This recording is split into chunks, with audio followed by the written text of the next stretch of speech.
su derecho a la salud. Yo creo que siempre que está en colisión los derechos de un adulto frente a los derechos de un menor, debe primar los intereses del menor, porque así lo establece precisamente el principio del interés superior del niño, niña y adolescente. Bien.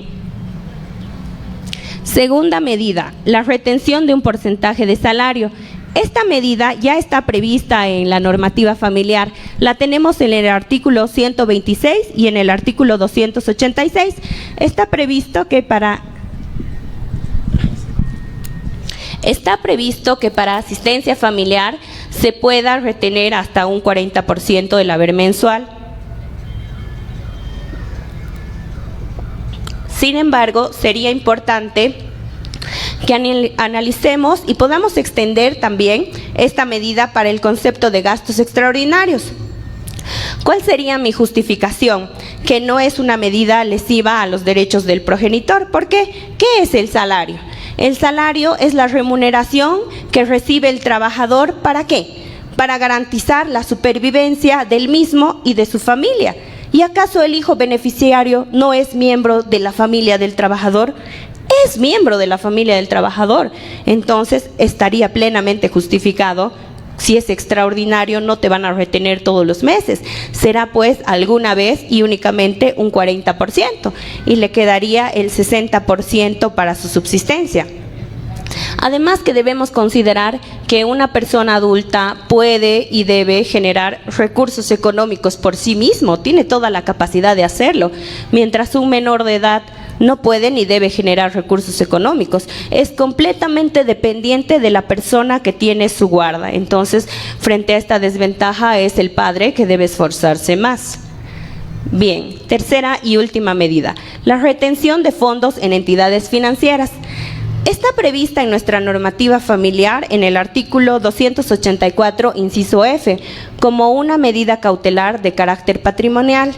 Pero, ¿qué ha pasado con este artículo? La mayoría de los jueces ha interpretado que esta retención es más usual para los procesos de división y partición de bienes, para asegurar que el excónyuge no disponga de toda la masa ganancial. Entonces, disponen el 50% de retención de la cuenta bancaria a favor del otro cónyuge y no quieren dar para gastos extraordinarios porque no está previsto en la normativa familiar.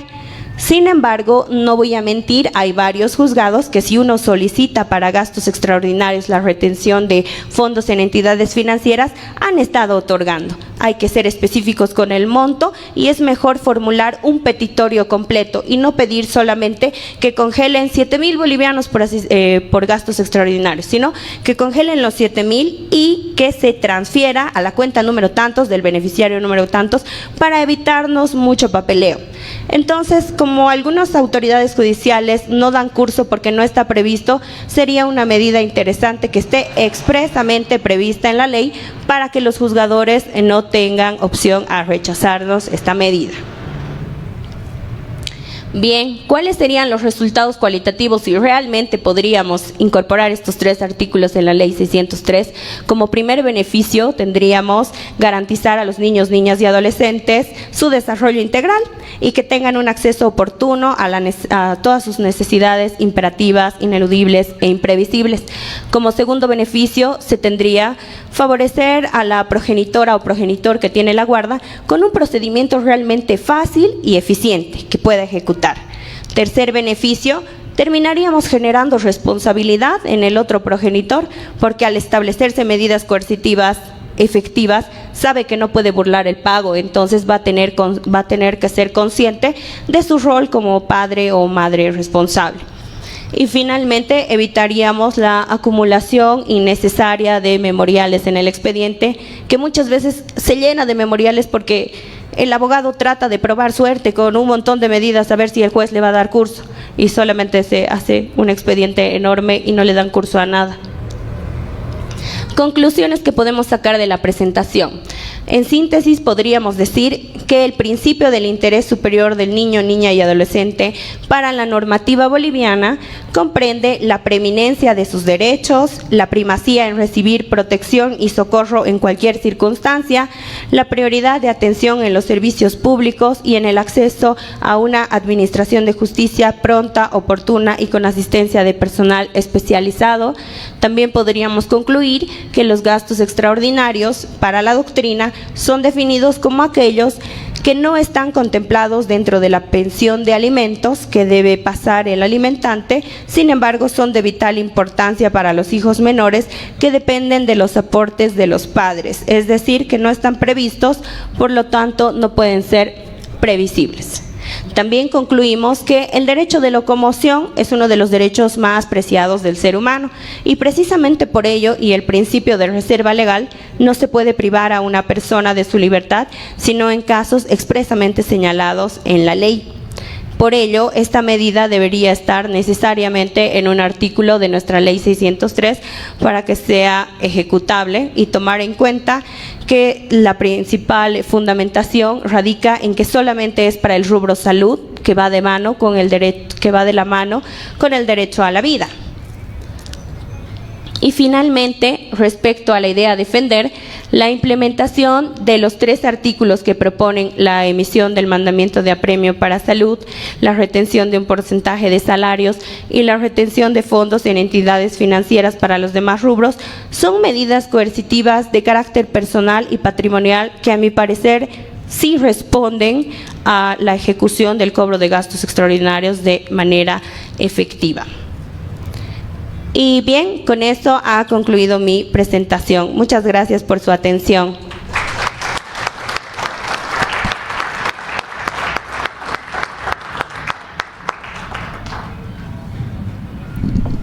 Gracias, querida doctora. Podemos continuar con la ronda de preguntas. Por favor, los que quieran alguna aclaración, tengan alguna pregunta.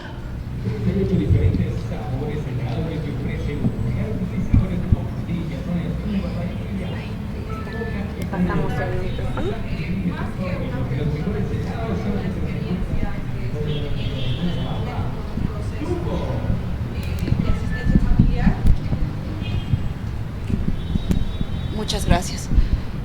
Bueno, compartir la experiencia, les decía, de un proceso que estoy llevando en este momento de asistencia familiar y también una solicitud de gastos extraordinarios, donde es una señorita de 18 años recién cumplidos, la cual solicita gastos extraordinarios referente específicamente a ortodoncia, ya que por un accidente de bicicleta perdió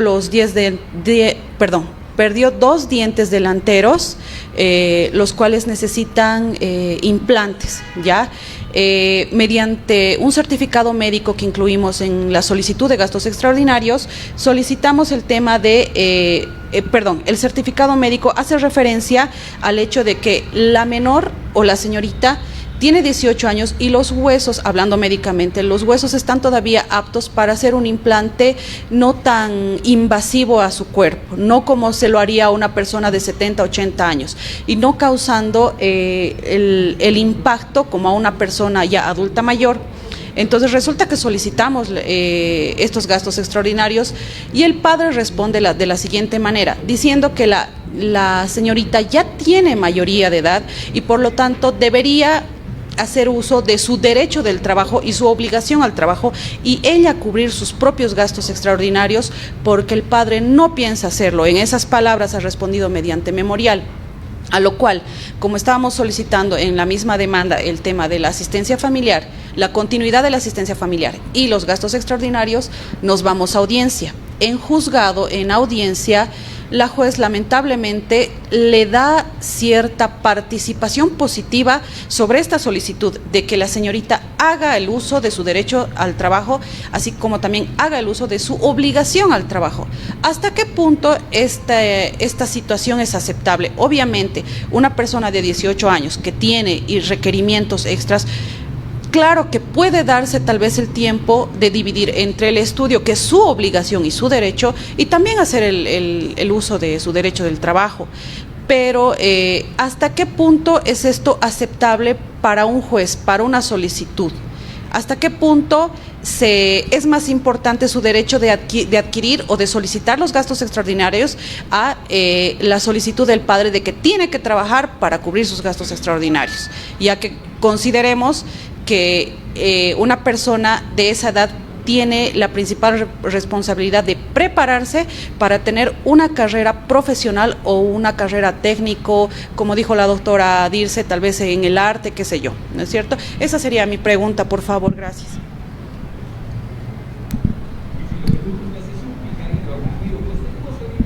Bien, gracias por compartir su experiencia. Bueno, respondiendo a la pregunta, mientras uno siga siendo beneficiario de la asistencia familiar, por supuesto que también puede ser beneficiario para el cobro de gastos extraordinarios. Y no puede el progenitor decir que haga uso a su derecho al trabajo porque no ha planteado una demanda de cesación de asistencia familiar. Entonces se entiende que tiene que ser el progenitor con la progenitora en igualdad de condiciones que continúen garantizando estos 6 rubros del artículo 109 al beneficiario y además de ello los gastos extraordinarios, porque la juez a momento de valorar, bueno, tiene que valorar varios elementos. Tiene que valorar las necesidades de la persona que está solicitando. En este caso, realmente era urgente, me dice que fue un accidente en bicicleta, ¿no es cierto? ¿Un accidente en bicicleta es imprevisible? Sí, no podíamos adelantar que íbamos a sufrir un accidente. He perdido mis 10 dientes. ¿Es necesario que me realice estos implantes o me quedo sin los 10 dientes? Los necesito para comer. Entonces se ha cumplido el estado de necesidad, se ha cumplido la imprevisibilidad y era ineludible. No podía evitar este gasto porque nadie me lo iba a hacer de manera gratuita. Entonces he cumplido con las 3 características que me exige la jurisprudencia para considerar al gasto extraordinario. Entonces es la autoridad judicial la que debe declarar probada la solicitud y determinar el porcentaje en el que va a ser. Tal vez si se ha ido, y suele pasar esto, es otro punto que no lo había comentado en el tema de gastos extraordinarios, puede existir un implante que te hace la clínica odontológica Tello por $3,000 cada diente y puedes ir a nuestro vecino odontólogo que te puede hacer por $500. Existe en el mercado la competencia que puedes encontrar de todo precio y de toda calidad los trabajos. Entonces ahí también la juez va a valorar la capacidad económica, porque una de las características en los gastos extraordinarios decíamos que debe valorarse la capacidad económica de la persona obligada. Entonces de pronto, si tú te fuiste a una clínica dental muy costosa y te hiciste, como te digo, exagerando los $3,000 por diente, de pronto diga la juez, pero usted sabía, sí, es un gasto súper necesario, no lo discuto, pero usted sabía que su progenitor no es un empresario, es un desempleado que no le pasa ni la asistencia familiar.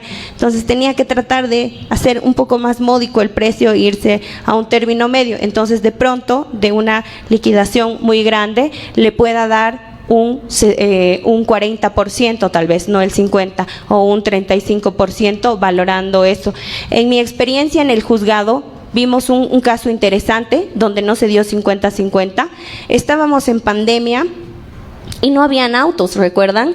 Y era tan peligroso subirse al transporte público. Nadie quería usar el micro o el taxi porque se suben tantas personas que empezaron a hacer las bicicletas, un transporte público para muchas personas, se transportaban en bicicleta. Entonces la madre solicitó los gastos extraordinarios y adjunta la factura de la bicicleta. Pero era la señora bicicleta, porque era montañera y tenía, creo que para los que tienen hernia y podía subir cerros y todo, era excesivo. Pero ella señala en sus fundamentos, esto no es para recreación, que está en el artículo 109, realmente es por el tema de la pandemia, para cuidar a mi pequeño porque no quiero que tome el transporte público, entonces necesita día a día transportarse. El juez valoró el estado de necesidad por estar en pandemia, era una situación excepcional, y dijo que estaba bien que se haya adquirido la bicicleta como medio de transporte y no como recreación, pero dijo, tampoco era necesario comprar una montañera si sabemos que este hombre ya ha estado 2 veces apremiado, porque nunca pagaba, estaba acostumbrado a eludir el pago. Entonces dio un 70-30, dijo, bueno, es necesario, pero no tenía que ser tan cara la bicicleta, entonces que sea un 30% el papá y la mamá asumió el 70%. Entonces pueden darse estas situaciones, pero es importante para la pregunta ser específicos. Mientras uno goce de la asistencia familiar, goza también de los gastos extraordinarios, y no pueden decir que hagan derecho a su derecho al trabajo, que hagan uso a su derecho al trabajo, porque si no, que demande la cesación si cree que puede mantenerse, y tendría que cumplir muchos otros requisitos que no va a poder acreditar, porque la ley es muy proteccionista para los menores de edad y, en este caso, para los mayores de edad frente a sus progenitores que sí pueden y tienen mejores oportunidades para generar recursos económicos.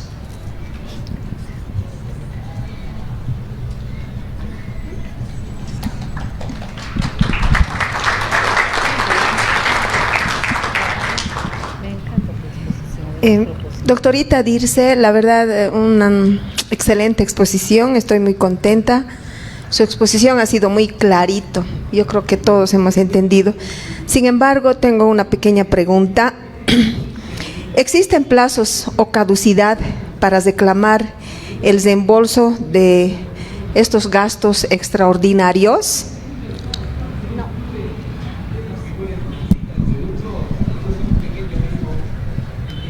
Bien, los gastos extraordinarios no prescriben, así como la asistencia familiar es imprescriptible, los gastos extraordinarios también lo son. Sin embargo, para un tema de valoración de las pruebas, las autoridades judiciales sí le van a dar curso, pero de preferencia se va a esperar que se haga de manera oportuna, como el ejemplo que les di del colegio. Sabemos que va a ser a inicio de gestión, ¿no es cierto? Entonces presentaré hasta abril, mayo mis facturitas, me muniré de toda la prueba y presentaré. Sin embargo, tampoco es un fundamento para que el juez me rechace, porque en ningún artículo de la ley 603 ni en la jurisprudencia dice que prescriben estos gastos extraordinarios, ¿no? De ninguna manera podría interpretarse de manera desfavorable para un beneficiario solicitar los gastos extraordinarios, por más de que hayan pasado años. Y lo he visto también en el juzgado. Esta causa ya tenía como unos 10 años, porque la causa inicial era divorcio, y el divorcio terminó en asistencia, la asistencia en incremento, y ya tenía muchos cuerpos este proceso, y la señora iba cambiando de abogado en abogado, por alguna razón. Y ya en 2020 y algo nos vienen gastos extraordinarios con facturas de 6 años atrás, de 5 años atrás, pero sí cumplían todos los requisitos para considerarse gastos extraordinarios. Y los fundamentos de la señora eran que no fue bien asesorada por sus primeros abogados, no conocían que se podía reclamar los gastos extraordinarios. Entonces, tampoco el juzgador podría culpar a la parte beneficiaria por la negligencia o la falta de conocimiento tal vez del abogado de que se podían solicitar. Para muchos es una novedad que el material escolar sea gasto extraordinario, entonces no porque no le hayamos advertido al cliente de que se podía hacer esta solicitud y se enteró 5 años después de que encontró otro abogado que sí sabía, de ninguna manera se le podría negar este derecho de petición, ¿no? Entonces no prescriben, doctora. Sí, dígame. Ahí atrás.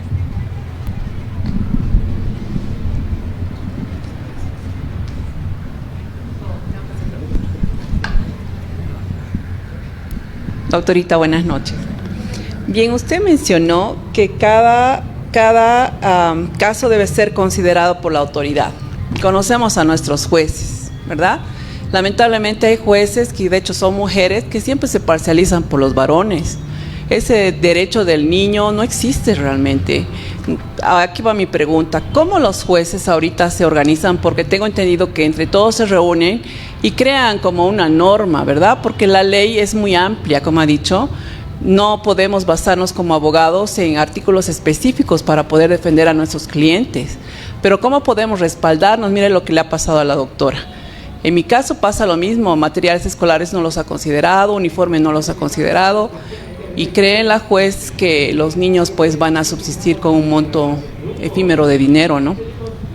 Otra cosa más, el registro en, no me acuerdo ahorita cómo se llama, cuando uno va a sacar un préstamo bancario, ¿verdad? Nos mandan no entiendo cómo se llama ese nombre, al ASFI, cuando nosotros no cumplimos la central de riesgos, ¿verdad? También sería una buena opción poner en la ley que todas las personas que incumplen asistencia familiar, el simple hecho de estar en asistencia familiar, que se registren en la central de riesgos. ¿Por qué? Porque cuando uno va a un delito o comete algún delito penal, directamente lo registran en la policía, ¿verdad? Entonces, en antecedentes policiales ya sale el delito, aunque no se haya todavía llegado a un juicio y todo eso, ¿verdad? Lo mismo debería pasar en asistencia familiar, porque los jueces siempre se basan en una liquidación de como que ha vencido el mes. ¿Acaso al vencer el mes recién el niño va a comer? ¿No debería ser desde antes el pago? O sea, eso también la ley debería aclararse. Gracias.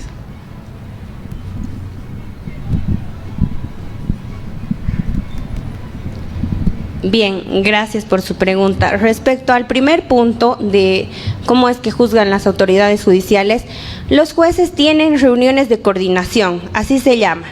Tenemos 3 coordinadores en materia familiar acá en Cercado. Y también existe un coordinador en Quillacollo, un coordinador en Sacaba.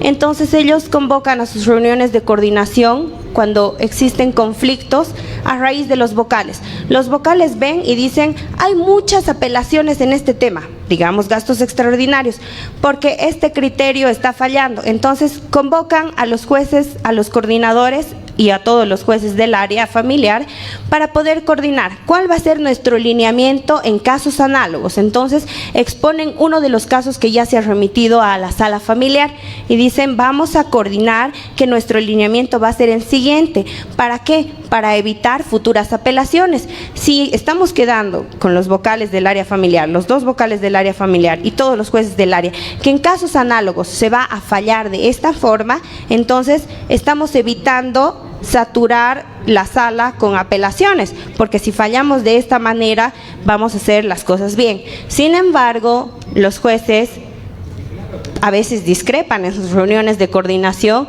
y uno puede decir, bueno, respeto la opinión de los colegas, pero no la comparto y no la voy a asumir. Y siguen asumiendo de la manera que han creído, porque tampoco hay un mecanismo coercitivo para los jueces a obligarles a fallar de la manera que han quedado en la reunión de coordinación. Sin embargo, le garantizo que si usted apela y fundamenta de manera adecuada, la sala lo va a revisar y probablemente se pueda revocar esa decisión. En el caso de gastos extraordinarios, el mecanismo idóneo es un recurso de reposición bajo alternativa de apelación, porque es un autointerlocutorio, ¿no? Está resolviendo una cuestión accesoria. Entonces usted interpone su recurso de reposición bajo alternativa de apelación para que, si no confían en el criterio de la juez, probablemente le rechace, pero va a tener la tranquilidad de que se va a elevar en consulta a la sala porque usted ha alternado la apelación, ¿no? Entonces eso es uno de los mecanismos que tenemos para poder impugnar las resoluciones judiciales. Y sí, era un proyecto lo que menciona de que estén en la central de riesgo los deudores de asistencia familiar, ya se había planteado la asamblea. De igual forma, el mandamiento de apremio que propuse también exhortó una sentencia constitucional a la Asamblea Legislativa. Dijo, no existen medidas coercitivas, se exhorta a la Asamblea Legislativa a poder prever mecanismos coercitivos. Sin embargo, a la fecha no se ha tenido resultados, pero sí está en una sentencia constitucional. Gracias.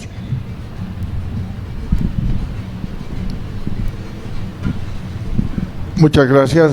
En principio, doctora, felicitarla por la exposición y espero que sus propuestas se hagan realidad.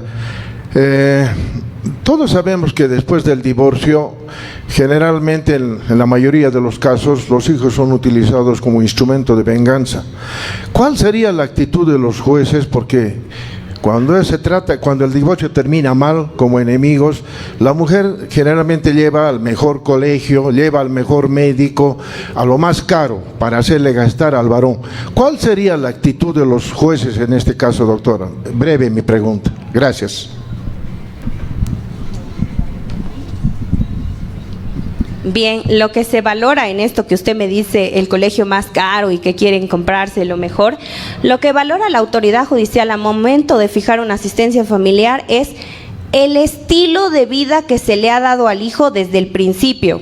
Si la pareja, desde que se casó, entró ya al kinder, a un Calvert o a un ISB o a un Tiquipaya, entonces no porque se divorcien se va a dar un monto menor de asistencia familiar, porque el fundamento será que ya se le dio ese estilo de vida. Estaba acostumbrado a hacer clases de inglés, de golf, qué sé yo, ¿no? Porque se les da el estilo de vida a algunos niños así.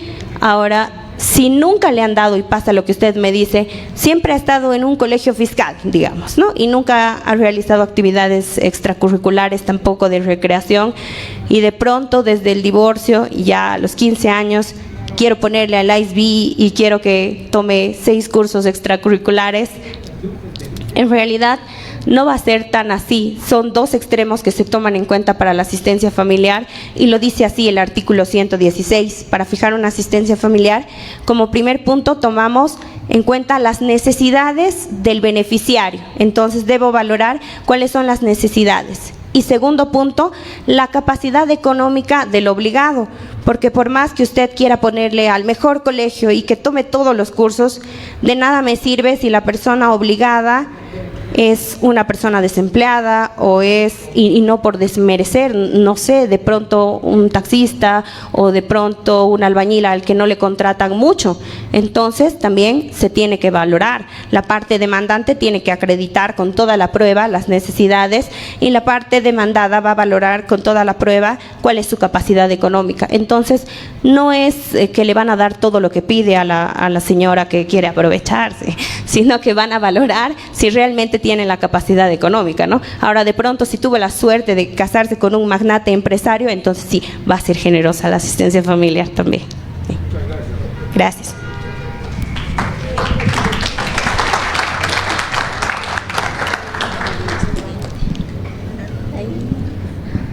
Muchas felicidades, doctora, en nombre de todo el equipo presente. Hay una consultita que justamente lo vi hoy, muy curioso, donde resulta que, bueno, se está pidiendo el divorcio más la asistencia familiar de 4 niños. Los 4 son menores, 16, 15 y para abajo, ¿no? Pero resulta que el papá contesta indicando de que no va a dar la asistencia familiar para la niña de 15, porque es una niña, ¿no? Porque ya tiene un niño, tiene un bebé. Entonces, eso es lo que responde. No voy a dar para mis otros hijos, pero para la niña que ya tiene su hijo no, porque ella ya tiene su hijo y tiene que salir y trabajar. Entonces, ¿cómo sería ese asunto? ¿Realmente se le quita la asistencia familiar a la hijita de 15 años? ¿O puede seguir cubriendo porque el papá dice que ella ya no estudia, dejó de estudiar, ¿no? Porque es una niña con otro niño. ¿Cómo sería?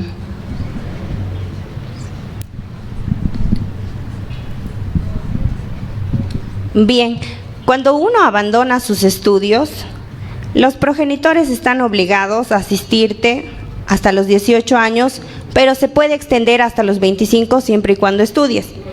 Usted me dice que tiene 15 años y el papá dice ya no estudia. Aunque tenga 15 años y ya no estudie, la asistencia familiar le continúa correspondiendo, porque dice hasta los 18 obligatorio, estudies o no estudies, hasta los 18 te tienen que mantener. Ya si abandonas tus estudios a partir de los 18 años, ya no te van a poder extender a los 25. Ahora, lo que señala también es importante, hace mención de que ya es mamá la quinceañera. Se entiende que en el momento que somos madres, somos otra familia, y es una de las causales para la cesación de asistencia familiar, haber abandonado los estudios, haber obtenido una profesión y tener un trabajo, o también haber constituido una familia, que puede ser tu hijo, o una unión libre, de pronto. Sin embargo, ¿qué pasa con ello? La normativa dice eso, ¿no es cierto? Pero para aplicar la normativa tenemos al Tribunal Constitucional Plurinacional, que es el que señala lo que es vinculante. y el Tribunal Constitucional ya se ha manifestado al respecto y ha hecho una ponderación de derechos y garantías constitucionales en este sentido. A mí me ha tocado ver un caso en el juzgado en el que una menor de edad se embarazó y sí, era una niña con otra niña, porque no trabajaba, no estudiaba y era madre. Sin embargo, el juez de la causa decidió no quitarle la asistencia familiar y darle una oportunidad, porque precisamente ya tenía una vida más de la que se tenía que hacer cargo y necesitaba más que nunca sacar una profesión, continuar con sus estudios.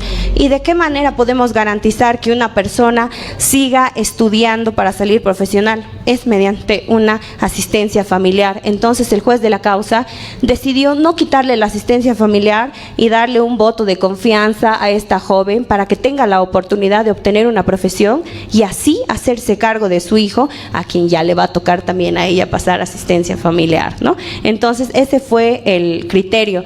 En estos temas que son un poco controvertidos y delicados, no solamente tenemos que ver ciegamente lo que dice la norma. Sí hay algunos jueces que son legalistas. No está en la ley, niego. Así dice la ley, corto.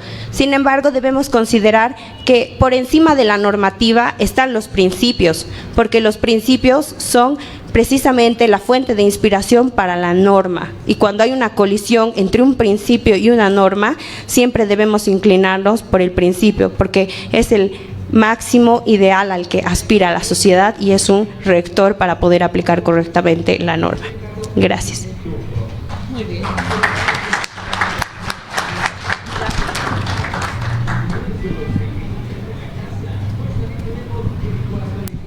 Gracias, muy buenas noches. Felicitaciones a la doctora por su ponencia. Tengo la siguiente duda y pregunta. Menciona que dentro de los gastos extraordinarios está el servicio premilitar, ¿no es cierto? ¿No le parece contradictorio cuando ya hay un servicio militar obligatorio establecido en la Constitución? O sea, que digamos, incluir como gasto extraordinario el servicio premilitar, que es bastante elevado.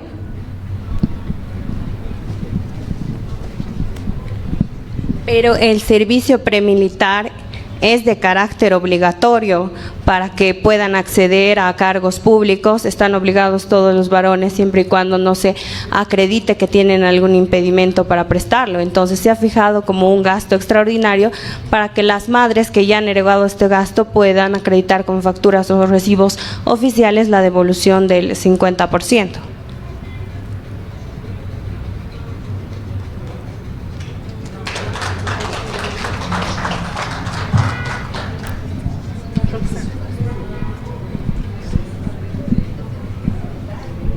Doctora Dirce, una última pregunta.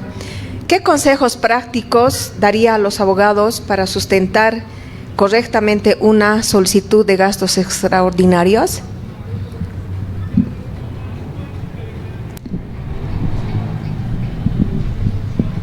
Bien, principalmente si estamos hablando de gastos extraordinarios para beneficiarios que son menores de edad, yo les aconsejaría que siempre fundamenten con el principio del interés superior del niño, niña y adolescente, que está en el artículo 220, inciso K de la ley 603, en el artículo 6, inciso I, como uno de los principios, que está en el artículo 60 de la Constitución Política del Estado, como una de las obligaciones principales, proteger a la familia.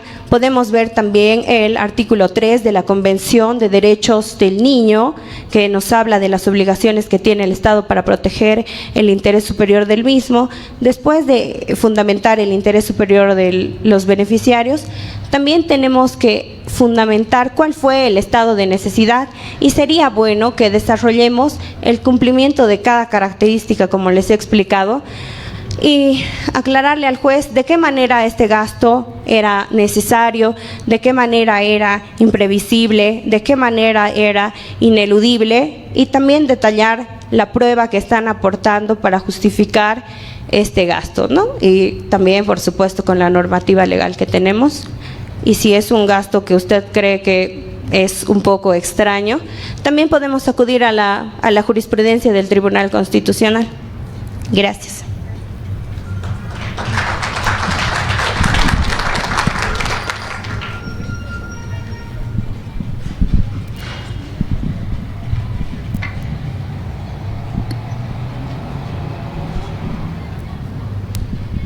Buenas noches, doctorita. Primero que nada, felicitarla por tremenda exposición. Ha sido bastante enriquecedora. Y aquí va mi pregunta, ¿no? Que sería, en el caso de que el demandado, digamos, no cuente con la solvencia necesaria para proceder con lo que es el pago, ¿no?, de los gastos extraordinarios, a pesar de que se tengan esto de las multas o las sanciones, ¿qué se tiene que considerar en estos casos, ¿no? Y cómo se va a proceder o no al cumplimiento de lo que son los gastos extraordinarios. Y con esto quizás va abriendo mi siguiente cuestionante, que sería si usted considera que la normativa actual es suficiente o se debería reformar para fortalecer quizás un poco el cumplimiento, ¿no?, de lo que son los gastos extraordinarios.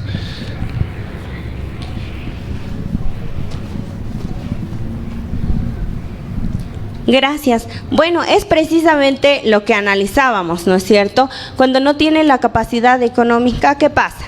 Vamos a combinar, no va a cumplir, las multas no va a cumplir, la remisión a antecedentes no va a tener éxito. Le he comentado que sí existen algunos juzgados en los que usted puede intentar la retención de fondos en entidades financieras. Es posible que le den curso en algunos juzgados, en otros están rechazando. Sin embargo, ahí es donde nos vemos atados. No tenemos otras medidas coercitivas y es precisamente por eso que presenté la ponencia el día de hoy, porque considero que nuestra actual norma es insuficiente y deberíamos proponer un proyecto de ley en el que se modifique y se incorpore como una idea, ¿no?, estos 3 artículos. De pronto puede surgir de este espacio nuevas ideas, nuevas medidas coercitivas, pero sí considero que la norma es insuficiente para tener éxito, porque no son muy coercitivos esos mecanismos, a pesar de que sabemos que una resolución es de cumplimiento obligatorio en teoría, pero si no tenemos los mecanismos coercitivos adecuados, no podemos lograr su ejecución. Gracias.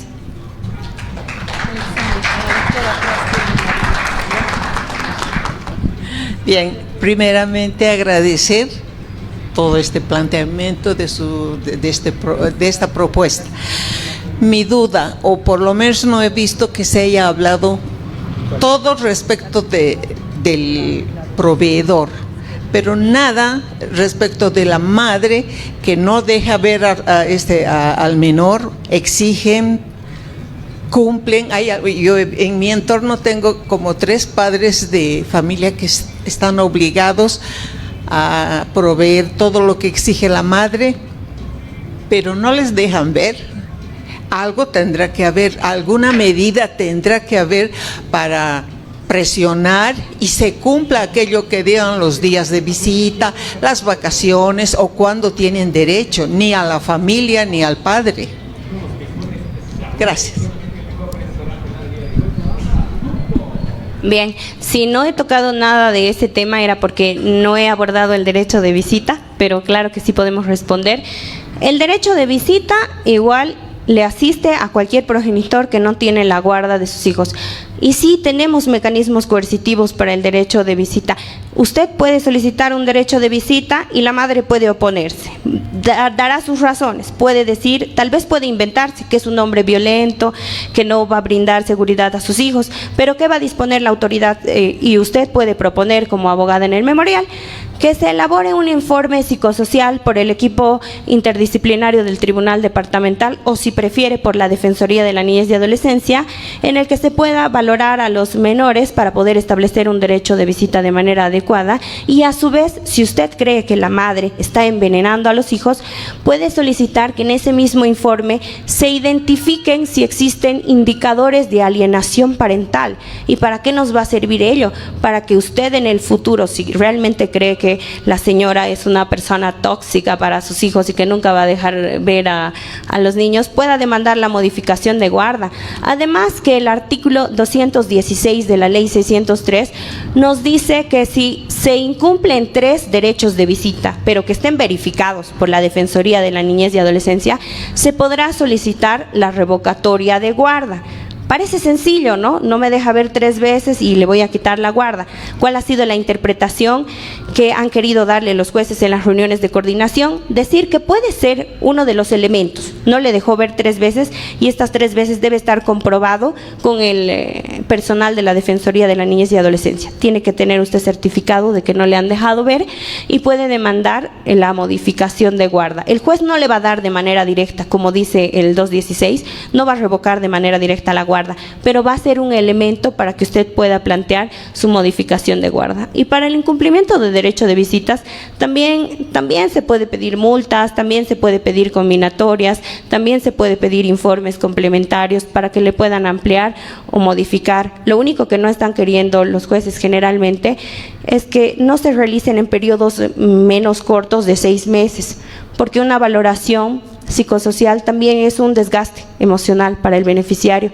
Entonces han tomado el criterio de que no sean periodos más cortos de 6 meses. O sea, podemos hacer cada 6 meses valoraciones y con esas valoraciones, si son positivas y los niños quieren al papá, entonces se va a dar. Y usted adicionalmente puede pedir una audiencia de entrevista de menor con presencia de la Defensoría de la Niñez y Adolescencia, porque la sentencia constitucional nos habla de la opinión del menor. Todos los menores tienen el derecho a opinar en los asuntos en los que están involucrados. Por supuesto que están involucrados en un derecho de visita, entonces pueden ser escuchados por la autoridad judicial en una audiencia de entrevista de menor, así es como se le dice en derecho de familia, y el juez valorará la opinión también de acuerdo al grado de madurez que tiene el niño, ¿no? Habrá que ver también cuántos años tiene. Gracias.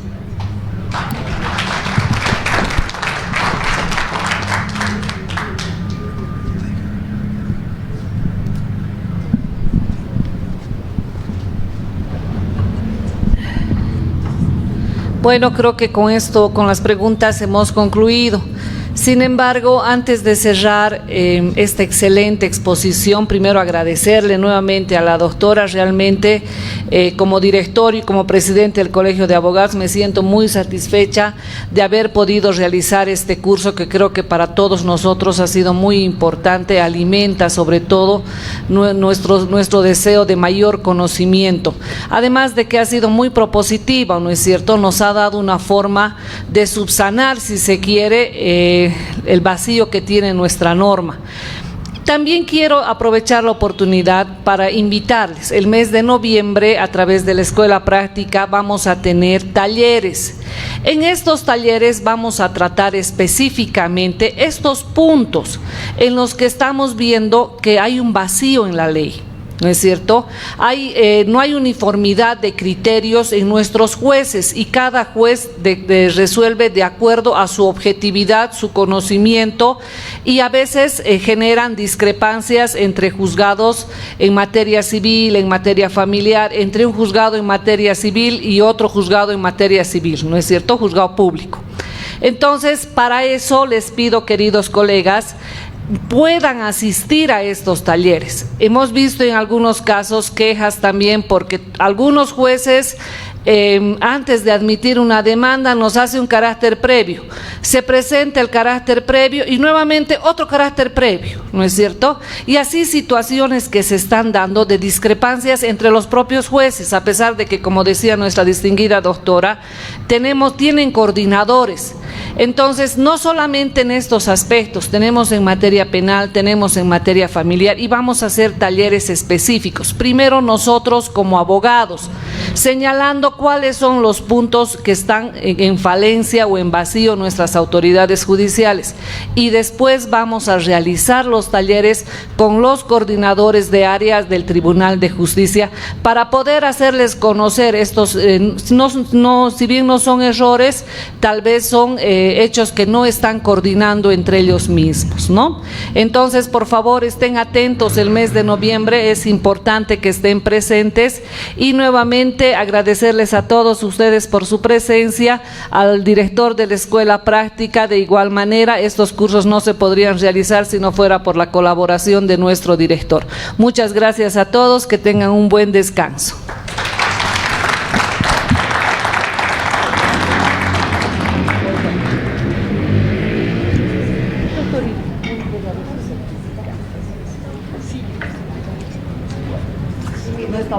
Realmente me ha encantado su exposición, muy propositiva.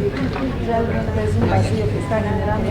Doctorita, felicidades. ¿Me lo puede autografiar su libro? Por favor. Doctorita, muy gracias, qué linda, encantado. Tan jovencita.